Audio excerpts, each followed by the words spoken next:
Picture yourself walking through the ancient stones of Jerusalem, where every brick carries 3,000 years of sacred history. The air is tense, loaded with expectation and mystery. You can feel the weight of biblical prophecies unfolding before your very eyes. Today, we're diving deep into one of the most explosive questions of our time. If you're here seeking answers about end times prophecies, don't forget to subscribe to our channel and hit that like button so more people can discover these fascinating revelations that are shaping our current reality. Netanyahu's third temple dilemma and how it could determine the fate not just of Israel, but of the entire world. Benjamin Netanyahu, the man who has governed Israel for over a decade, faces today a decision that could echo through eternity. On one side, mounting pressure from orthodox religious groups who see the reconstruction of the Third Temple as the fulfillment of ancient prophecies.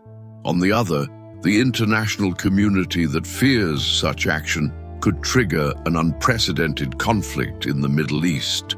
But to understand the magnitude of this situation, we need to go back 3,000 years in time. Solomon's first temple was built around 960 BC, a majestic structure representing God's presence on earth. It was there that the people of Israel offered their sacrifices, where the Ark of the Covenant rested in the Holy of Holies, where God dwelt among his chosen people.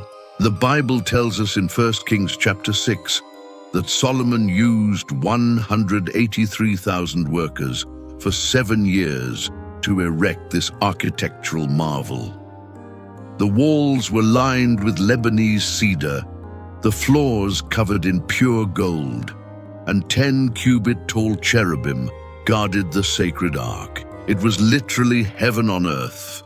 However, in 586 BC, the unthinkable happened. Nebuchadnezzar, king of Babylon, completely destroyed Solomon's temple, taking the Jewish people into exile. It was one of the greatest tragedies in biblical history, prophesied by Jeremiah decades before it occurred. 70 years later, exactly as prophesied, the people returned from Babylonian captivity under Zerubbabel's leadership. The second temple was erected on the same sacred site, although much more modest than its predecessor. Ezra chapter 3 tells us that when the foundations were laid, young people shouted with joy, while elders who had seen the first temple wept with longing. This second temple underwent a grand renovation under Herod the Great, transforming into one of the most impressive constructions of the ancient world. Jesus Christ walked through its courts, taught in its corridors, and there prophesied its destruction, saying that not one stone would be left upon another. In 70 AD, Jesus' words were literally fulfilled. Roman general Titus besieged Jerusalem and completely destroyed the Second Temple. Flavius Josephus, a Jewish historian of the time, reported that over 1 million Jews died in the siege, and survivors were scattered throughout the known world, beginning a diaspora that would last almost 2,000 years. Now we reach the crucial point of our story. How about leaving a comment telling me what you think about these prophecies being fulfilled in our days? Your opinion is very important to our community. Since 1967, when Israel recaptured Jerusalem in the Six-Day War, the Temple Mount has been under Jewish control for the first time in 2 millennia. However, the holiest site in Judaism also houses the Al-Aqsa Mosque and the Dome of the Rock, Islam's third holiest site. It's literally a geopolitical powder keg. Netanyahu knows that any move toward reconstructing the Third Temple could unleash a religious war of catastrophic proportions. Millions of Muslims worldwide would consider this a declaration of war against Islam. The consequences would be unpredictable. But Orthodox religious groups in Israel aren't waiting passively. The Temple Institute, founded by Rabbi Yisrael Ariel, has already recreated over 100 sacred vessels needed for worship in the Third Temple, including the high priest's breastplate with 12 precious stones representing Israel's tribes.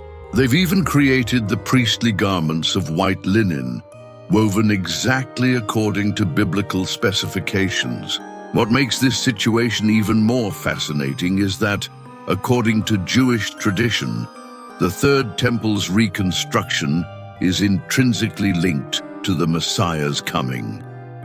For Christians, this reconstruction is prophesied as one of the end times signs mentioned by both Jesus and the Apostle Paul.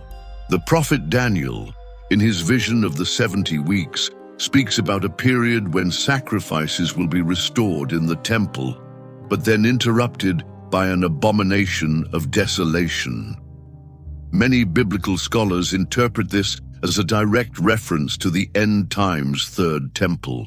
Jesus Christ, in Matthew 24, warned his disciples, "When you see the abomination of desolation spoken of by the prophet Daniel, standing in the holy place, then let those in Judea flee to the mountains."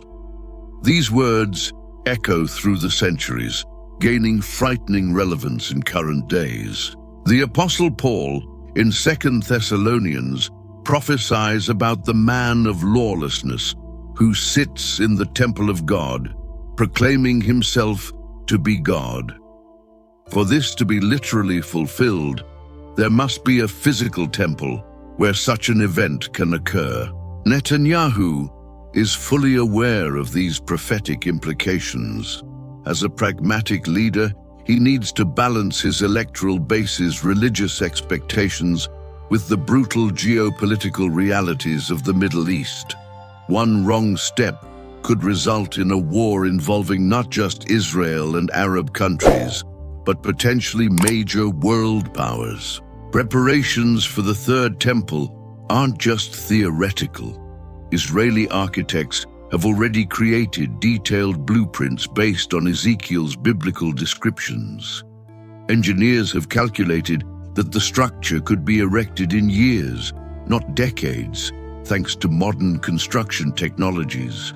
But perhaps the most intriguing aspect is the red heifer question.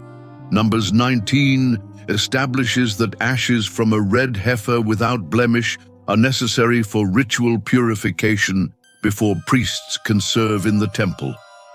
In 2022, the Temple Institute announced they had finally identified candidates meeting the strict biblical criteria. For many observers, these developments aren't coincidences, but divine signs that we're approaching the fulfillment of end times prophecies. The question remains, will Netanyahu have the courage to take the definitive step? International pressure is immense. The UN has already issued several resolutions condemning any alteration to the Temple Mount's status quo. The European Union, United States, and even some traditional Israeli allies have expressed concern about growing tensions in the region. On the other hand, internal pressure is also significant. Religious parties in Netanyahu's coalition see temple reconstruction not just as a religious imperative, but as a national sovereignty issue. For them, Israel cannot be considered truly free while unable to worship at its holiest site. What makes this situation even more complex is that Netanyahu isn't just a politician, but a scholar of Jewish history who deeply understands the implications of his decisions. He knows that being remembered as the leader who rebuilt the Third Temple would place him alongside the most venerated figures in Jewish history. If you're finding this analysis fascinating, don't forget to share this content and subscribe so you won't miss our upcoming investigations into biblical prophecies being fulfilled in our days. Recently, Israeli archaeologists made extraordinary discoveries in the Temple Mount complex. Physical evidence of the first and second temples continues being unearthed, providing scientific validation for biblical accounts that some skeptics questioned. One such discovery included clay seals with names of priests mentioned in Nehemiah and Chronicles. Another significant find was a pottery fragment with the inscription "belonging to Yahweh's temple," dating from the First Temple period. These discoveries not only confirm biblical accounts' historicity, but also intensify religious fervor among those who see Third Temple reconstruction as fulfillment of Israel's prophetic destiny. Netanyahu must also consider economic aspects. Third Temple construction would cost billions of dollars and require unprecedented security measures. Al-Qaeda, ISIS, and other terrorist groups have already declared that any construction attempt would be considered a declaration of war against the entire Muslim world. However, for true believers, these practical considerations are secondary. They argue that God will provide necessary resources and protect Israel from its enemies, just as he did in biblical times. They cite Israel's miraculous military victories in 1948, 1967, and 1973 as evidence of continuing divine protection. Modern technology also offers innovative solutions. Some architects have proposed temporary structures that could be quickly assembled and disassembled as needed. Others suggest building an underground structure that wouldn't visually interfere with existing Islamic constructions. But perhaps the deeper question is whether Netanyahu truly believes in his decision's prophetic implications. As a secular politician, in an increasingly polarized society between religious and secular, he must carefully navigate between these worlds. Sources close to the Prime Minister's office suggest Netanyahu is genuinely divided. On one hand, he recognizes the project's historical and religious importance. On the other, he fears geopolitical consequences that could destroy everything Israel has built since independence. Time is running out. With growing messianic movements in both Judaism and Christianity, pressure for decisive action only increases. Many believe we're living in the last days before the Messiah's return, and that Third Temple reconstruction is a prophetic prerequisite for these events. Meanwhile, in the Arab world, religious and political leaders watch every Israeli movement with growing anxiety. Any precipitous action could unify the Muslim world against Israel in a way not seen since the first decades after the Israeli state's creation. The situation is truly prophetic chess, where each move can determine not just one nation's fate, but human history's course. Netanyahu knows his decision about the Third Temple might be the most important of his political career, and perhaps one of modern history's most significant. Leave in the comments your opinion. Do you believe Netanyahu should proceed with Third Temple reconstruction, even facing international opposition and war risk? Your perspective helps us understand how people worldwide view this complex issue. As we observe these events unfold, one thing is certain. We're living in extraordinary prophetic times. Ancient biblical prophets' words resonate with frightening relevance, and decisions made in Jerusalem today may echo through eternity. Netanyahu carries on his shoulders not just political leadership's weight, but the burden of decisions that could fulfill millennial prophecies. It's a responsibility few leaders in human history have faced. The question remains whether he'll have courage to make history or wisdom to wait for the right moment in divine chronology.